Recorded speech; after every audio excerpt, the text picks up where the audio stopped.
Welcome to the Amplify to Seven Figures podcast, where we look inside the mind of seven-figure entrepreneurs to see how they amplify their business and amplify their life. Let's welcome today's guest. Today's guest has been an industry influencer in the real estate sector for over a decade. She's an Amazon book bestseller, 2 Comma Club winner, funnel builder, award-winning speaker, and is passionate about helping SME businesses grow. She founded Agent Rainmaker Network in 2016, and since then has been on a mission to transform SME brick-and-mortar businesses, taking them online and teaching techniques for growth to help them rebuild their business model for profit.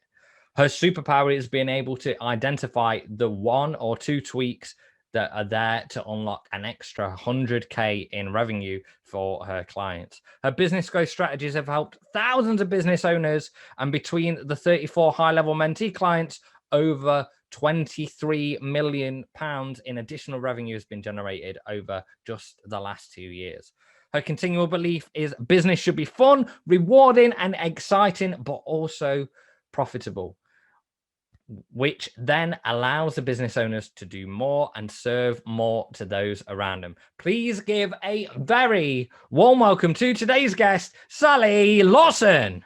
So, Sally, welcome to the show. It's great to have you on the Amplify CCOM Amplify to Seven Figures show today. I wanted to really jump in straight away with that 23 million that you've helped your high ticket clients generate. So you say a lot of the time there's only 2 or 3 tweaks away from generating that significant extra amount of revenue. How do you know really what those tweaks are?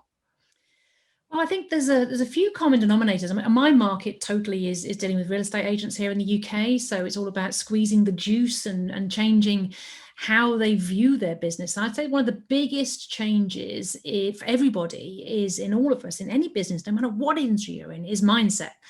And if you have the attitude, I have a little saying actually, Paul, if it's okay to share, I have a little saying that there is an excuse to excuse every problem. And it's like, well, you know, I can't lose weight because it just doesn't work. No, you just eat too much. You know, we can't, I can't make any more money. I've tried everything. No, you haven't. You haven't tried everything. You've just tried everything that you know about. There's an excuse to excuse every problem that we have. And what I find in our industry, there's so many excuses that they attach to myths. And it sort of stops them from taking that action and moving forward. So the mindset is really powerful. If you believe, that there's more out there, you will keep looking and keep searching until you find that thing that makes the difference. But they don't, because they'd say to themselves, I've tried everything, Paul. I've tried everything. It's just, there's nothing else I can do. It's just, that's it. Well, how come then when we made this little tweak over here, they added 100,000. And when we made that little tweak over there, they added 500,000. And when Sue made that little tweak over there, she added 4 million to a business. Because when I first met Sue had been trading 20 years. And she said to me, Sally, I've tried everything. I can't do any more. I've done this. 4 million pounds she's added to her business since she opened her mind that potentially there was more out there. So the few little tweaks are quite often, number one is opening your mind that perhaps there is more you could do. You could get more out there if you actually start to make those changes. And that's got to be the biggest one. So quite often it is a very small tweak, and it starts from between the ears of what's going on up here. I like that. And I 100% agree with it. And it's really interesting to know what would you say is the first step, right? Because I know you've done live events and things like that, where sometimes I imagine there's quite a lot of focus on mindset and that growth there. How do people actually make that initial shift, right? To go, okay, I can see that's possible. Is it other people seeing other people do it, or something different? Well, actually, a very clever lady who was in one of my conferences that we were running. After the day 3, she came to me and she says, Sally, she says, I know what you're doing. I know what it is. I know what you do. I figured it out. I said, what's that? I thought, what on earth is she going to say? And she says, you sell belief. That's what you sell. And she's absolutely spot on, because the reason that people believe that they can't do anymore, and and my husband's got a great name for this, it's called the echo chamber. You and other people say you're the average of the 5 people that you surround yourself with. I actually don't believe that's quite right nowadays. I think it's depends on who you listen to. Like listening to your podcast, for example, you're going to be seeing people from all over the world that have achieved amazing things. You know, the people that you listen to, the videos that watch, the books that you read, that's where the mindset comes from. And what we do with our events is we present people with Sue, who's added 4 million, Saturn Cam has added 1.3 million, Tom Sohn has added 1.4 million in 12 months. We present them with the stories, we present them with the real people. We train these people how to speak and to share their story so that normal real estate agents can listen to normal real estate agents telling their story, how 12 months ago they had bailiffs at the door and now they're running a 1.4 million pound company with a 48% profit margin in just 12 months. And so the people that are sitting there listening to their echo chamber of everybody else saying, oh, well, that wouldn't work for me. I couldn't do that. It was different in my area. My landlords wouldn't accept that. No, that couldn't work. Have to start opening their eyes. They have to. You can't be faced with that sort of success and still say, no, I don't believe it. So you're saying Tom's a liar and Craig is a liar and Sue's a liar and all these people are liars. They're not liars. Then it's not me telling you, it's them telling you. And so I think in answer to your question, that our events are very much around belief. It's around, yes, this is what everyone is saying. This can't be done. That can't be done. But here's the people that have done it. And the way to describe it, I like to think of is the 4-minute mile. Mm-hmm. You know, for years, doctors said that the human body would spontaneously combust if we ever went faster than running a mile in 4 minutes. And so everyone had this excuse for every excuse that we couldn't possibly run faster. It just can't be done. It's not possible. And of course, as soon as one guy ran the 4-minute mile, now, you know, thousands and thousands of people have run the 4-minute mile. And it's exactly that. You know, there's in every industry, whether it's digital marketing, whether it's real estate, whether it's, you know, whatever it is that you do, there's a belief. And we can attach those beliefs to myths that these things can't be done, or you can start to consume things like your podcast, read books, explore videos, see the people that are out there doing it, and start to open your mind. So that closed mind is the biggest one thing that prevents people from success out of anything. That it's really interesting to hear that. And I noticed with your live events, there's a lot of things around building the culture in the community as well. So you've got like your agent Rainmaker t-shirts and you've got like the awards and things like that as well. How important do you think building that culture in that community is to growing your own business and also creating that belief in others? I think it's really important. It's not everybody can do it, and it's not right for every business. But I think if you can build a brand around a culture, you've got so much more of a stronger business. I'm absolutely passionate about community and pulling the community together. And I realized that in our industry, which is the same in many industries, people just weren't speaking to each other. And I was president of the #1 organization for our industry here in the UK for 3 years on the presidential run. And I went to every single networking meeting in the country, at least once, sometimes 2 or 3 times. And all I saw was a group of people over there and a group of people over there. People weren't speaking. And when they did speak, it was like, how's business? Oh, it's fantastic. Yes, of course it is. It's always fantastic, isn't it? There was no reality. There was no truth. There was no speaking. There was no sharing. And as an industry, we were facing massive legislative change that was going to literally wipe off 20% of our revenue. We needed to come together. So I utilized that as a reason to say, guys, we've got to start talking to each other, and we've got to come together as an industry to challenge these changes that are going to really just wipe out so many of us and cause issues for many more. We need to come together. And it was the reason they needed to break down those mental barriers of, oh no, I couldn't tell them what I'm doing, because if I tell the competitors what I'm doing, they're going to steal all my ideas. Well, come on, we're all doing the same thing. You know, let's start talking, let's get together. And it's transformed, it's totally transformed the industry, and it'll never go back to what it was. So yes, I think culture and community are very, very important. And if you can be the person to bring that about, I think that's really quite something cool. And if you can attach it to a mission, a challenge, a change, it will give you that sort of that reason to do it. So I think it is great. And yes, of course, we have the swag and the name. I'm an outlier. I'm an agent Rainmaker. I make a difference.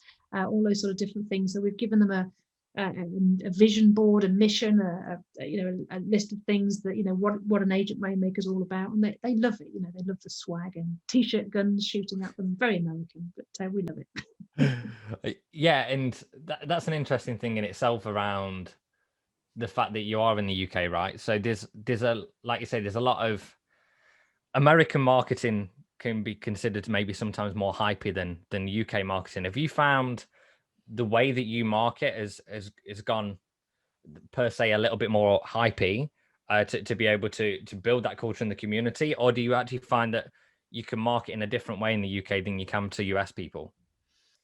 Well, I think there's two types of our market. There's those that love us and there's those that don't like us. And when I say don't like us, they just say, oh, I couldn't go in one of Sally's rooms. She'd be making you jump up and down and grab t-shirts being shot at you. And there is an element of that. They will not come in our rooms. That's absolutely fine. Yeah. So it was a bit of it was quite brave to do what we did, really, to bring the whole American hype to an event here in the UK. And the real estate agency industry here is quite staid as well. It's quite serious and considered. And I was head of ALA at the ALA conference, which has like the housing minister and all those sort of people speaking, ex-politicians and that. To go from that to Agent Rainmaker Live, shooting t-shirt guns and getting them up, hyping and holding hands, and honestly, it was just, this is a big leap, Paul. This was a very big leap, and we knew that people would either love it or hate it. And we had our fans, we had our followers, we had our community. That's what great. And to be fair, the Agent Maker Live event every year, it is for our community. It's not for people who don't know us, because I think they would have a heart attack if they came in and they didn't know who we were. Yeah. So it is our community event. And they just loved it. And it's interesting because when you listen to like Tom, the guy that's done 1.4 million in 12 months, his first experience of us, his first ever experience of us was Agent Rainmaker Live in 2019. So this big, massive guy, tattoos all down his neck, arrives in a big pink t-shirt. It's a really loud character. This is Tom, really loud. He turns up at Agent Rainmaker Live and we're all going, yeah, the music's going and Tosin's got people dancing on the stage, winning swag and all that sort of thing. And Tom's sitting in the back like, well, I'm not getting involved in this. These are mad. But day two, something twigged and he said, no, I've just got to go with it. I've just got to just give in and just go with it. And he went with it. That day, he made the decision to follow the Agent Rainmaker way. And he's now gone from having bailiffs at the door, which is where he was at when he turned to Agent Rainmaker Live in November 2019, to now 1.4 million additional revenue in business and 48% profit margin. So it paid to let yourself go and have that bit of fun. But it's interesting because it's not English, it's not British, it's not the way we do things, but I believe it makes it fun, different, exciting. It makes the days pass fast. Nobody falls asleep in our rooms, that's for sure. It just makes it more exciting. We're almost too polite in the UK, instead of just going, hey, let's just go for it. So yeah, I totally agree with that. And what I've seen, over the last 12 months, a lot of people have gone more virtual. And I think, I imagine you've had to pivot in your business. Just talk me through what that pivot was like when you were first kind of like, okay, I think we're gonna have to really change the strategy here. How did you handle that internally? And then also, like, how do you roll out something like that to probably do a big shift in the amount of live events going to virtual? Well, like if we're talking about the beginning of Corona, it was tough. I can remember, because we're an events company, we're a coaching company. We run around 90 events a year. A lot of them are just smaller events, 1-day events. We do 4-day boot camps 4 times a year. We do 3-day funnel creation workshops 3 times a year. We do so many events of different sizes. All of them were physical at hotels. So our hotel bill in 2019 was nearly $500,000 just in hotel costs, from running events. Dead, stopped, I can't do that anymore. We're like, panic. So the first thing, of course, was panic and fear and all those things that everybody else had, and what the hell and how we're going to cope. And we've got a lot of staff to carry here, and our income, was at the point of like, well, how we're going to generate revenue. Now, we're fortunate because I've been in business 30 years. I understand residual income.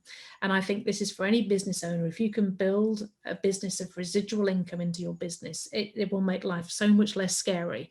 And so I always built this business with a residual income in mind. So we have a really good bank of high paying clients that are paying us every single month. So we had that. So we went into the whole lockdown thing with a nice, good, solid income every single month coming in, which would keep the basics going. But what I knew was if we didn't keep topping that up as people dropped off at the end of their year, if we didn't keep topping that up, it was slowly going to go down as the year went through. And it was just like, we've got to come up with a plan here. We can't just sit tight. Of course, you start looking at what everyone else is doing. I tend to work more with the Americans than I do with the people in the UK. And there's almost a polar opposite here, because the people in the UK shut shop. The people in my industry doing events and coaching just seemed to stop. And I was just like, why are they doing that? Because over in America, it was like, hell no, we're going virtual. We're doing virtual summits. We're doing this. So in March, the whole lockdown thing, I think it was the 23rd of March when we had to go home and stay safe. In April, we ran our first summit. So we ran our Pivot Summit in April, and it was an absolute blast. What made it really challenging is Facebook shut down our account at the end of March. So we had this whole summit launch. We had speakers from all over the world, and Facebook just went bang, gone. And we were too Facebook heavy on our ads. So that was a lesson learned. So we certainly learned to live without Facebook from April last year. But we filled that webinar. Summit. We filled the summit. We raised £12,000 for charity as well, which was, talking to the charity this year. We support a charity called Promise Dreams that gives dreams to terminally ill children. They said if they hadn't have had that money, they would have shut the charity down. It's a small charity.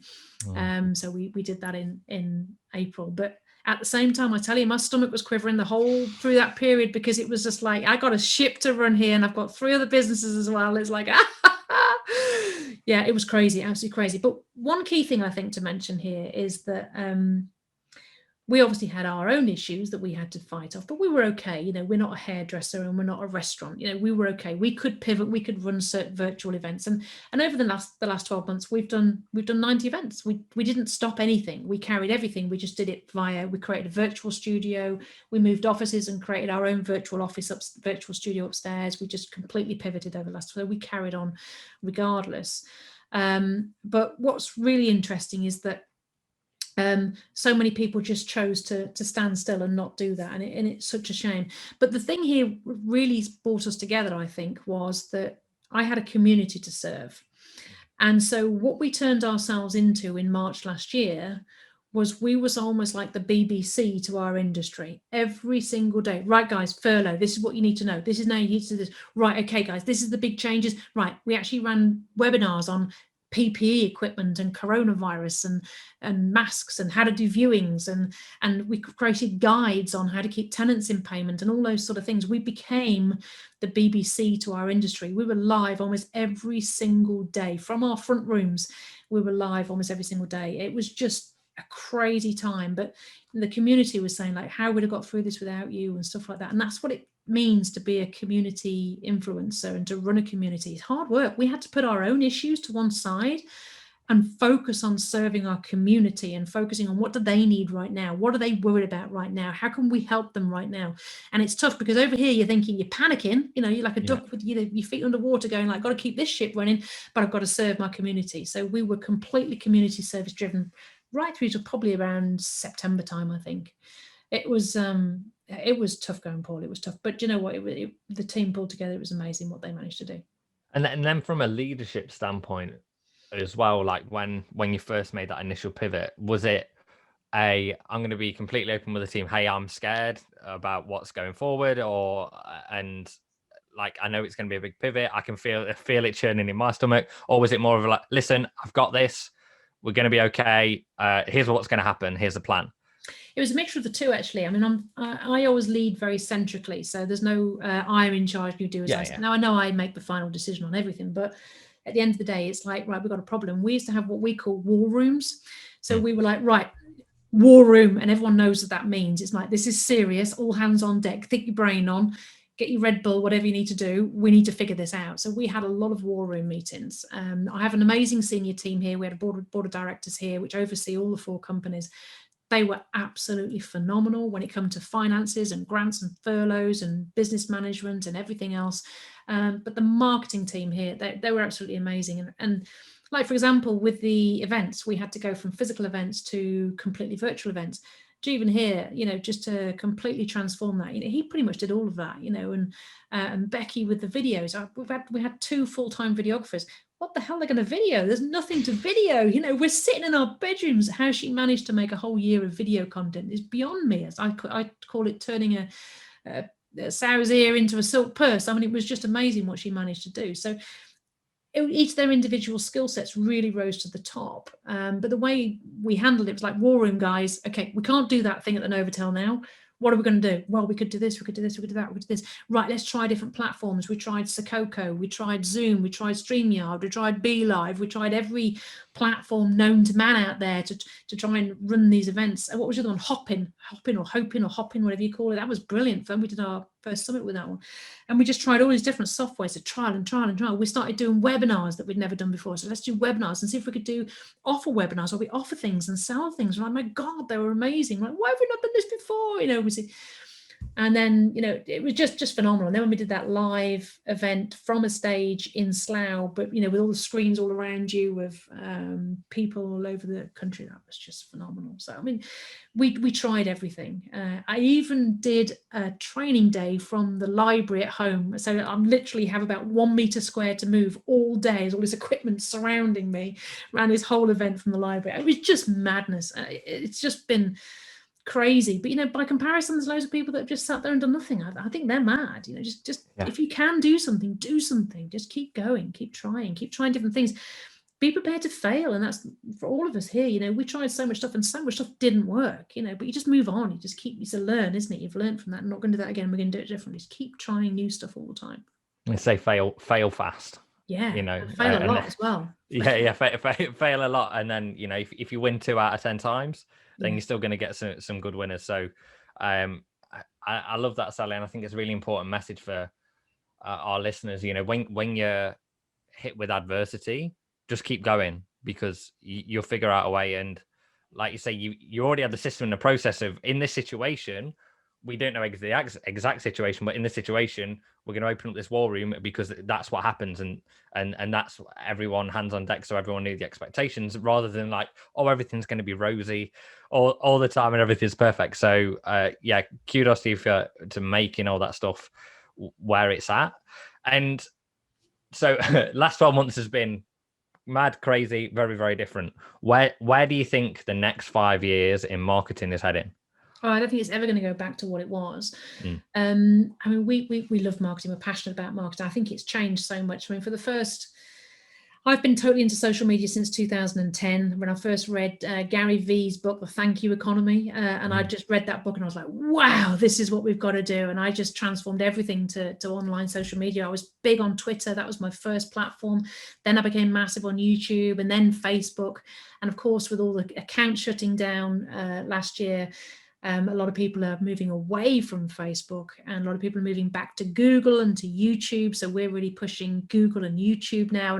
But I think the next 2 to 3 years, I think it's impossible to say 5 years, Paul, in marketing, because I'd be talking to you by hologram in 5 years' time, from the moon or something.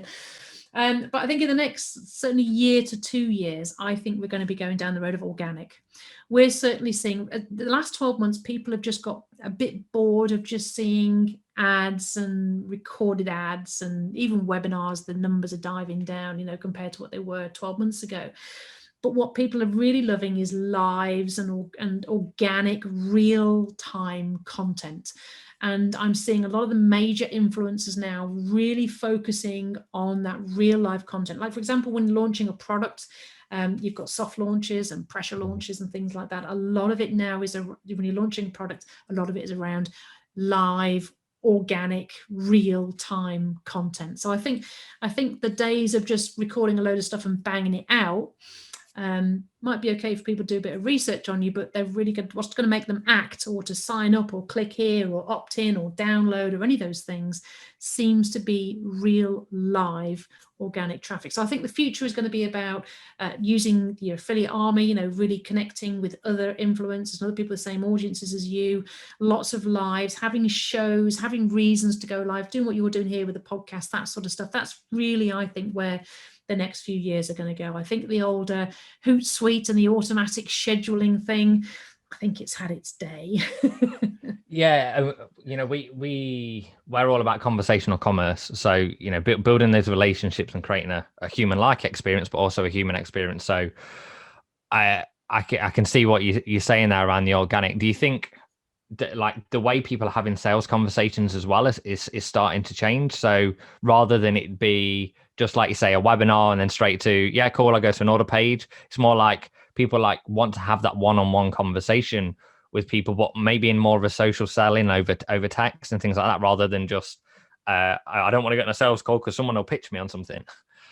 You're absolutely right. Yeah, I mean, a lot of them are pushing now to like scheduled calls. Over to Sabri Subi. I mean, he's been doing the scheduled calls for some time.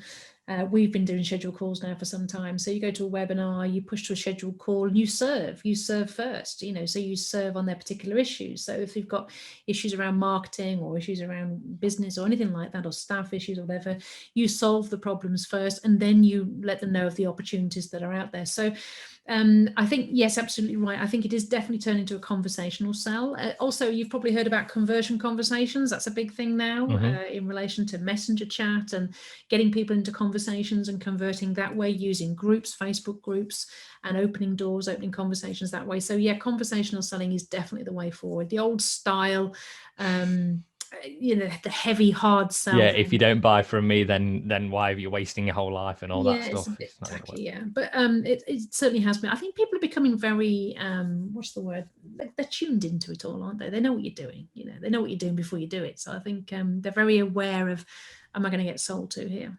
The power is now back in the hands of the consumer as opposed to the advertiser or the business. Which is a big shift from if you even look from like the 50s or the 60s, when it was just like you go and put an ad out and then people go, okay, I want to buy it. And they're like, oh, it's limited availability. The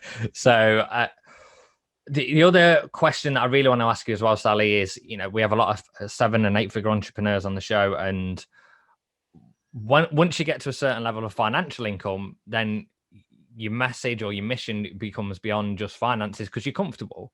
So what do you want to be remembered for when you die?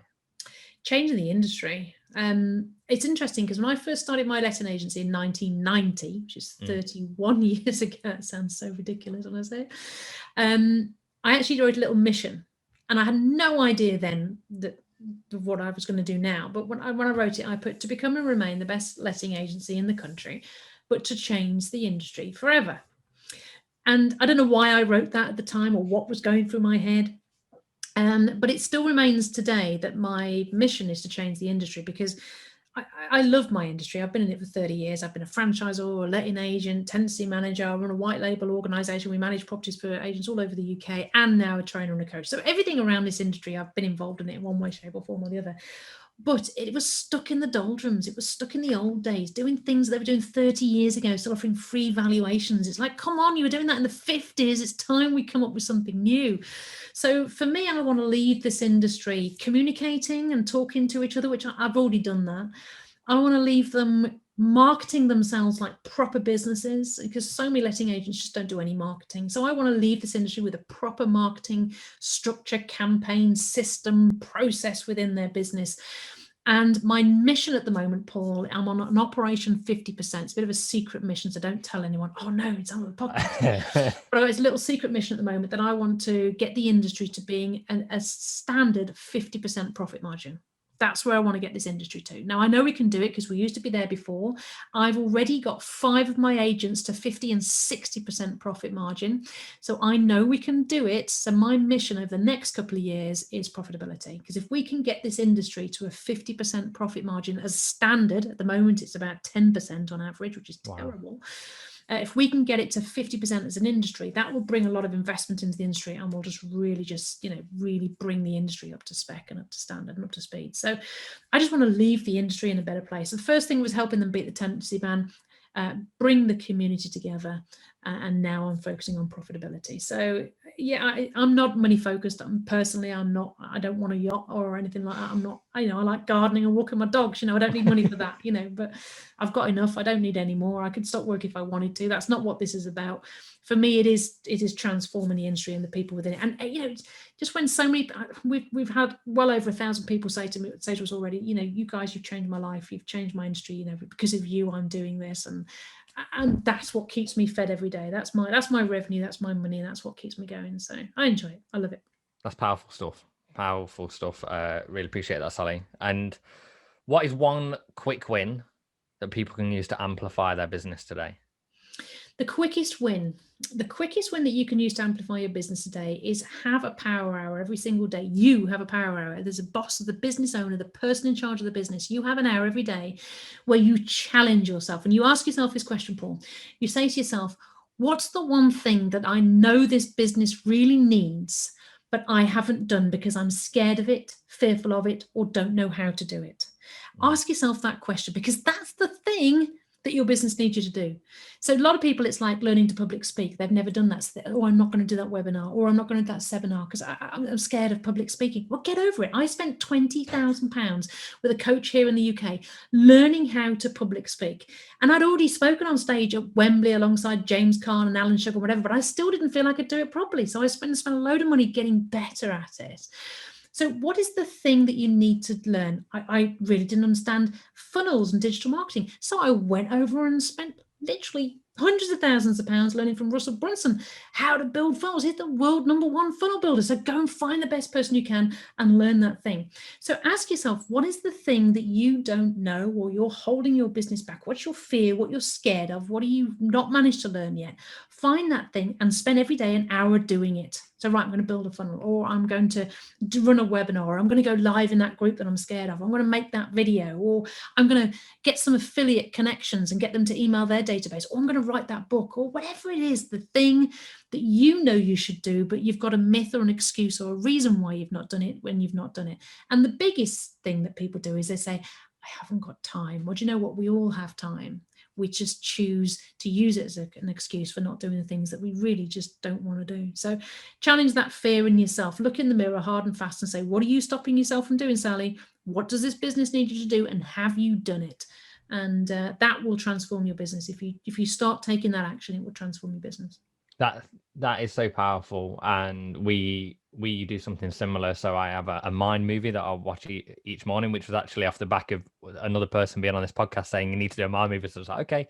And one of the questions that's in that mind movie that I watch every morning, that says, how can you create leverage today? So I use that as my kind of power question of like, what can I leverage to build the lifestyle business that I want? So when we have kids, I'm spending the time with the kids, not spending all the time working, because otherwise what's the point? Absolutely. Yeah, we have a similar one. It's called How Can I Get a Pay Rise Today? Yeah. I use that with the staff. How can I get a pay rise today? So people ask me for a pay rise. I guess, why should I give you a pay rise? What have you done to get me a pay rise? yeah, exactly. That's it's got to go in the order. So Sally, what 7-figure entrepreneur would you nominate to be on the show next, and where can people find out more about you? Okay, well, you can find me anywhere. Social media, Facebook is probably the best place. LinkedIn, you can get me on there, although I do get spammed to death on LinkedIn, as most of us do. So I probably wouldn't see your message if you messaged me. So Facebook's probably the best one. Jeff Mendelsohn, I would nominate to be on this show. He's part of my, I've got a little community of entrepreneurs. We work together and help each other improve and stuff like that. And Jeff is one of the most giving entrepreneurs I've ever known. He coaches people on how to run podcasts, so it's very relevant to what you do. But when it comes to anything digital marketing or tech space or anything, he's phenomenal. And he's done some coaching for our delegates. He's based in Miami. He's done some virtual coaching for us here. But you know what? If you need help, he will spend time helping you and serving you. He's just a wonderful human being, a phenomenal podcast coach, absolutely phenomenal. He's an amazing guy. But he would be really super for this podcast, because I think he would just share so many little gems that'd be really useful to the listeners. Fantastic. We'll definitely reach out to him. And Sally, your website right now as well, it's agentrainmakers.co.uk. Is that correct? Yeah, agentrainmaker.co.uk. You'll find loads of videos about crazy events and success stories, and all the people I've just been talking about, they're all on there as well. So, and also our YouTube channel. We have a YouTube channel with all the success stories on there too. Fantastic. And we'll put all that info in the show notes. So you've been listening to the Amplify to 7 Figures podcast with me, Paul Ace, and my amazing guest, Sally Lawson. So thank you so much for being on the show today. Remember, amplify your business and amplify your life. Have a great day. Thanks for listening to the Amplify to 7 Figures podcast. To access the show notes, episodes, and this month's giveaway, head over to www.amplify7figures.com. amplify.com. Remember, amplify your business, amplify your life.